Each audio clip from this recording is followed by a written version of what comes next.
Okay, quick technical review here of CVAT. This is a penny stock. This just came on my radar, and I like this setup. I don't really trade penny stocks, so I don't think I'm going to trade this, but this is a pretty bullish setup, so if this is your cup of tea, it's something to check out. We've had a strong momentum up move here, a little too fast to be sustainable, but then we had a nice pullback and formed this bull flag pattern. And if you look right here, you can see where buyers are rushing in to support the 50-period moving average. Nice long wicks here. Body of the candle is closing above the bottom of the flag. And we have a nice flat base from the Ichimoku cloud here for support. Now that price is broken above this flag, I see the top of this flag and the top of the cloud here is support. So to enter this trade, I would watch for daily closes above, definitely above this cloud, and look for them to start trending along the your indicator lines here. The Kijunsen line seen in red is kind of your last line of defense for a fast momentum trade. You can see some candle wicks came below that, but the daily close is what matters. Okay, you don't go by what it did just during the trading day. I look at the daily close, and there's no after hours on these charts. I don't look at after hours, so there's some risk to holding these things overnight, but this is how I manage this trade, is to look for prices to continue above the Kijunsen line in red, and one of your last lines of defense are the 50-period moving average and the cloud.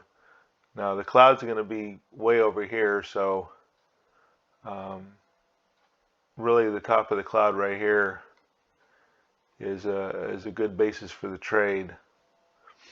I don't set stop losses. I just watch daily price action and the daily candle close. So I would treat this as a swing trade, because looking at the long-term picture of this chart, it hasn't exactly been in a steady uptrend. So I would just treat this as a momentum swing trade and be prepared to take your profits. However you want to set your profit target, or when you see momentum stall out. Momentum stalling out can sometimes be indicated by a candle with a very long wick at the top. Something like this. Long wick and a red candle, but of course we didn't fail there. We were continuing to be supported by the Kijunsen line here. So I think this is kind of an interesting setup, but like I said, I would just treat it as a swing trade. So anyway, let's see, we can look at the 4-hour chart real quick. So we can see we came and we kind of tested the cloud here. Put in a nice long wick right here, and now we're basically, when you break out of the cloud like this, it's called a Kumo breakout. The interior of the cloud is referred to as the Kumo. And now we've broken out from that. The cloud is twisting. It's going to start to widen out. If price comes over to test it, the cloud should act as support. So when this cloud no longer acts as support, that's when you close the trade. Okay, cool.